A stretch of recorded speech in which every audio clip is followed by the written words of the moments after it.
The One and Only Ivan by Catherine Applegate. Still life. One day Helen came home with something large and flat wrapped in brown paper. Look what I bought today, she said excitedly as she tore off the paper. A painting to go over the living room couch. Fruit in a bowl, Max said with a shrug. Big deal. This is fine art. It's called a still life, Helen explained, and I think it's lovely. I dashed over to examine the painting, marveling at the colors and shapes. See? Said Mac's wife. Ivan likes it. Ivan likes to roll up poop and throw it at squirrels, Max said. I couldn't take my eyes off the apples and bananas and grapes in the picture. They looked so real, so inviting, so edible. I reached out to touch a grape, and Helen slapped my hand. Bad boy, Ivan, don't touch! She jerked her thumb at Mac. Honey, go get a hammer and nail, would you? While Mac and Helen were busy in the living room, I wandered into the kitchen. A cake covered with thick chocolate frosting sat on the counter. I like cake. Love it, in fact. But it wasn't eating I was thinking about. It was painting. The frosting peaked and dipped like waves in a tiny pond. It looked rich and gooey, dark and smooth. It looked like mud.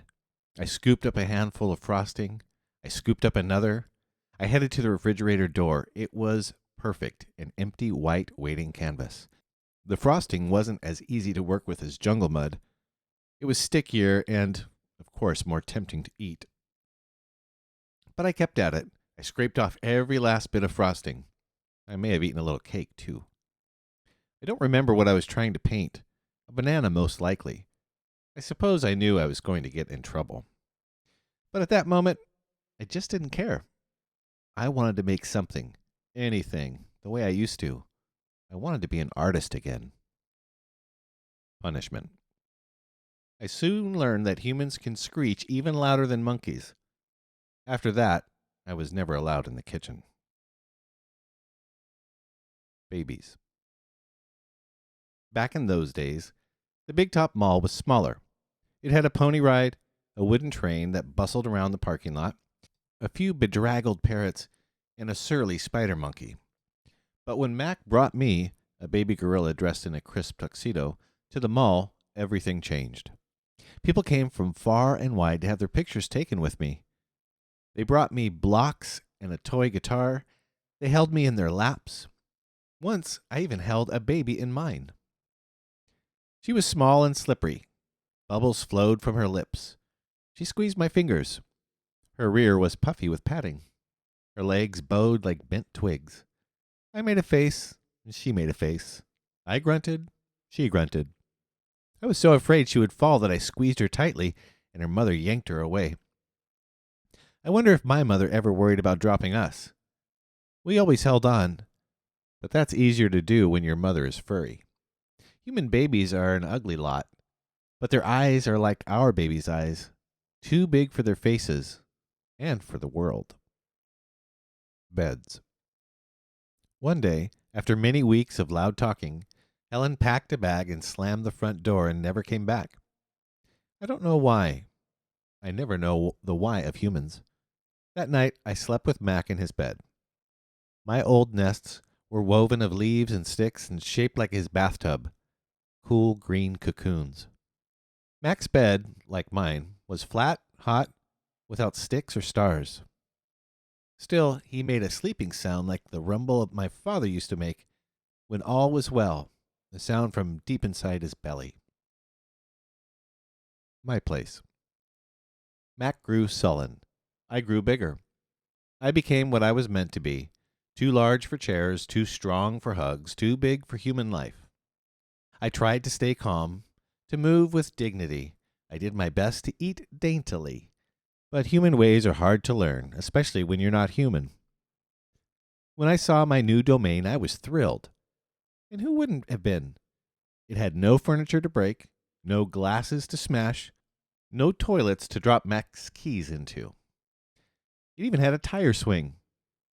I was relieved to have a place of my own. Somehow, I didn't realize I'd be here quite so long. Now, I drink Pepsi, eat old apples, and watch reruns on TV. But many days I forget what I'm supposed to be. Am I a human? Am I a gorilla? Humans have so many words, more than they truly need. Still, they have no name for what I am. 9,876 days. Ruby is finally asleep. I watch her chest rise and fall. Bob, too, is snoring. But my mind is still racing. For perhaps the first time ever, I've been remembering. It's an odd story to remember, I have to admit. My story has a strange shape, a stunted beginning, an endless middle. I count all the days I've lived with humans. Gorillas count as well as anyone, although it's not a particularly useful skill to have in the wild. I've forgotten so many things, and yet I always know precisely how many days I've been in my domain. I take one of the magic markers Julia gave me and make an X, a small one, on my painted jungle wall. I make more X's and more. I make an X for every day of my life with humans. My mark looks like this. The rest of the night, I mark the days, and when I'm done, my wall looks like this. And so on until there are 9,876 X's marching across my wall like a parade of ugly insects. A visit. It's almost morning when I hear steps. It's Mac. He has a sharp smell. He weaves as he walks.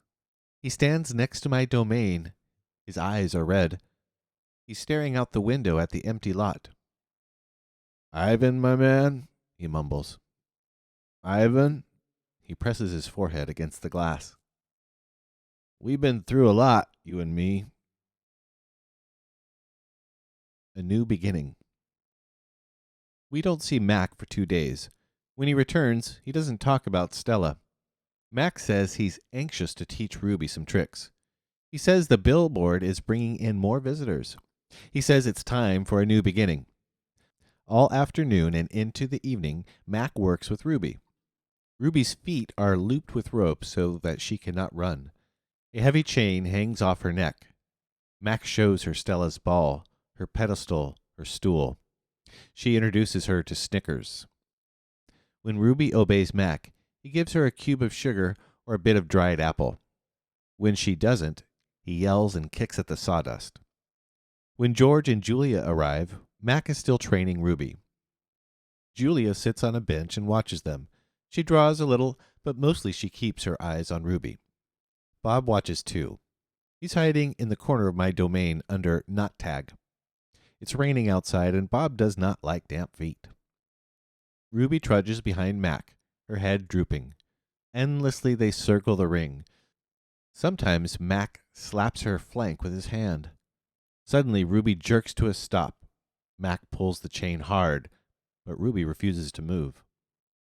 "Come on, Ruby," Mac is almost pleading. "What is your problem?" "She's exhausted," I say to myself. "That's the problem." Mac groans. "Idiot elephant." "Idiot humans," Bob mutters. "Walk, Ruby," I say, although I know she's too far away to hear me. Do what he says.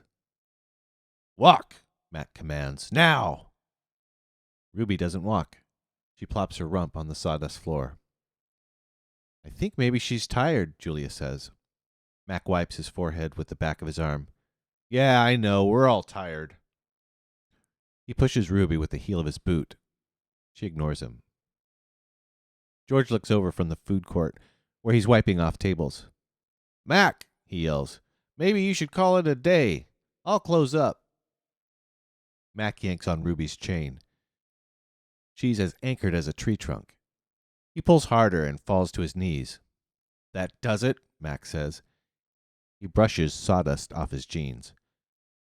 "I'm through playing around." Mac stomps off to his office. When he returns, he's carrying a long stick. The gleaming hook on its end is almost beautiful, like a sliver of moon. It's a claw stick. Mac pokes Ruby with the sharp point. Not hard, just a touch. I can tell he wants her to see how much it can hurt. I growl low in my throat. Ruby doesn't budge. She is a gray, unmoving boulder. She closes her eyes, and for a moment I wonder if she might have fallen asleep. I'm warning you, Mac says. He breathes out. He stares at the ceiling. Ruby makes a huffing sound. Fine, Mac says. You want to play it that way? He draws back the claw stick. No, Julia cries. I'm not going to hurt her, Mac says. I just want to get her attention. Bob snarls. Mac swings. The hook slices the air just a few inches above Ruby's head. See why you don't want to mess with me? Mac says. He draws back the claw stick again. Now move! Ruby jerks her head, flinging her trunk toward Mac. She makes a noise that sends the sawdust scattering. It makes my glass shiver. It's the most beautiful mad I've ever heard. Ruby's trunk slaps into Mac. I don't see exactly where she strikes him. Somewhere below his stomach, I think. And I know it must be uncomfortable because Mac drops the claw stick and falls down on the ground and curls into a ball and howls like a baby. Direct hit, Bob says. Poor Mac. Mac groans. He stumbles to his feet and hobbles off toward his office. Ruby watches him leave. I can't read her expression. Is she afraid? Relieved? Proud? When Mac is gone, George and Julia lead Ruby from the ring. It's okay, baby, it's okay, Julia says, stroking Ruby's head. They settle Ruby down in her domain and make sure she has fresh water and food. Before long, Ruby's dozing. Dad? Julia asks as George locks Ruby's iron door. Do you think Mac would ever hurt Ruby? I don't think so, Jules, George says. At least I hope not. Maybe we could call someone. George scratches his chin. I wish I could help Ruby, but I wouldn't know what to do. I mean, who would I call? The elephant cops? Besides, George looks down. I need this job, Jules. We need this job. Your mom, the doctor bills. He kisses the top of Julia's head. Back to work, you and me both. Julia sighs and reaches for her backpack. She removes a piece of paper, a water bottle, and a small metal box. Homework first, George says, wagging his finger. Then you can paint. It's for art class, Julia explains. We're doing watercolors. I'm going to paint Ruby. George smiles. All right, then. Just don't forget your spelling. Dad? Julia asks again. Did you see Mac's face when Ruby hit him? George nods. Yes, he said solemnly. I did. He shakes his head. Poor Mac. He turns away, and only then do I hear him laughing. Colors. Julia opens the metal box. I see a row of little squares. Green, blue, red, black, yellow, purple, orange. The colors seem to glow. She pulls out a brush with a thin tuft of tail at its end. She dips the brush in water and wets the paper, then taps the red square. When the brush meets the damp paper, pink petals of color unfurl like morning flowers. I can't take my eyes off that magical brush. For a moment, I'm not thinking about Ruby and Mac and the claw stick and Stella. Almost. Julia touches red again, then blue. And there, suddenly, is the purple of a ripe grape. She touches the blue, and her paper turns to summer sky, black and white. And now I see that she's painting a picture of Ruby. I can make out her floppy ears, her thick legs. Julia stops painting. She takes a few steps back, hands on her hips, gazing at her work. She scowls. It's not right, she says. She glances over her shoulder at me. I try to look encouraging. Julia starts to crumple up the paper, then reconsiders. Instead, she slides it into my cage at the spot where my glass is broken. Here you go, she says. A Julia original. That'll be worth millions someday. Gingerly, I pick up the paper. I do not eat a single bite of it. Oh, hey, I almost forgot. Julia runs to her backpack. She pulls out 3 plastic jars. 1 yellow, 1 blue, 1 red. She opens the jars, and an odd, not food smell hits my nose. Julia pushes the jars one by one through the opening. Then she slides some paper through. These are called finger paints, she says. My aunt gave them to me, but really, I'm too old for finger painting. I stick a finger in the red jar. The paint is thick as mud. It's cool and smooth, like bananas underfoot. I pop the finger into my mouth. It's not exactly a ripe mango, but it's not bad. Julia laughs. You don't eat it, you paint with it. She grabs a piece of paper and presses her finger on it. See? Like this. I place my finger on a piece of paper. I lift it, and a red mark is there. I get a bigger glob from the pot and slap my hand down on the page. When I pull my hand off the paper, its red twin stays behind. This isn't like the ghostly handprints on my glass, the ones my visitors leave behind. This handprint can't be so easily wiped away. A bad dream. I lie awake peeling dried red paint off my fingertips. Bob, who accidentally walked on one of my paintings, is licking his red paws. Every so often I glance over at the empty ring. The claw stick glints in the moonlight. Stop! No! Ruby's frantic cries startle me. Ruby, I call, you're having a bad dream. You're okay. You're safe. Where's Stella? She asks, gulping air. Before I can answer, she says, Never mind. I remember now. Go back to sleep, Ruby, I say. You've had a hard day. I can't go back to sleep, she says. I'm afraid I'll have the same dream. There was a sharp stick, and it hurt. I look at Bob, and he looks back at me. Oh, Ruby says. Oh, Mac. She puts her trunk between the bars. Do you think... She hesitates. Do you think Mac is mad because I hurt him today? I consider lying, but gorillas are terrible liars. Probably, I finally say. He ran away after that, Ruby says. Bob gives a scornful laugh. Crawled away is more like it. We are quiet for a while. Branches claw at the roof. A light rain drums. One of the parrots murmurs something in her sleep. Ruby breaks the silence. Ivan, I smell something funny. He can't help it, Bob says. I believe she's referring to the finger paints Julia gave me, I said. What are finger paints? Ruby asks. You make pictures with them, I explain. Could you make a picture of me? Maybe someday. I remember Julia's picture, the one that will be worth $1 million. I hold it up to the glass. Look, it's you. Julia made it. It's hard to see, Ruby says. There's not much moonlight. Why do I have 2 trunks? I examine the picture. Those are feet. Why do I have 2 feet? It's called artistic license, Bob says. Ruby sighs. Could you tell me another story? She asks. I don't think I can ever go back to sleep. I told you all I remember, I say with a helpless shrug. Then tell me a new story, she says. Make something up. I try to think, but my thoughts keep returning to Mac and his claw stick. Anything yet? Ruby asks. I'm working on it. Ivan? Ruby presses. Bob said you were going to save me. I search for true words. I'm working on that too. Ivan? Ruby says in a voice so low I can barely hear her. I have another question. I can tell from the sound of her voice that this will be a question I don't want to answer. Ruby taps her trunk against the rusty iron bars of her door. Do you think, she asks, that I'll die in this domain someday like Aunt Stella? Once again, I consider lying, but when I look at Ruby, the half-formed words die in my throat.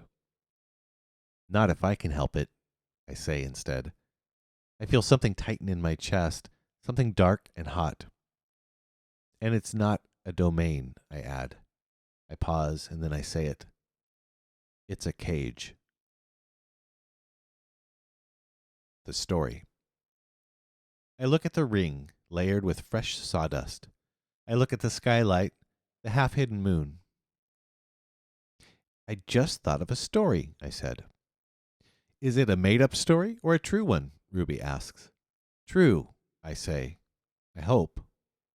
Ruby leans against the bars. Her eyes hold the pale moon in them, the way a still pond holds stars. Once upon a time, I say, there was a baby elephant. She was smart and brave. and she needed to go to a place called a zoo. What's a zoo? Ruby asks. A zoo, Ruby, is a place where humans make amends. A good zoo is a place where humans care for animals and keep them safe. Did the baby elephant get to go to the zoo? Ruby asks softly. I don't know the answer right away. Yes, I say at last. How did she get there? Ruby asks. She had a friend, I say. A friend who made a promise. How? It takes a long time, but finally Ruby returns to sleep. Ivan, Bob whispers, yawning. What you said about the zoo. How are you going to do it?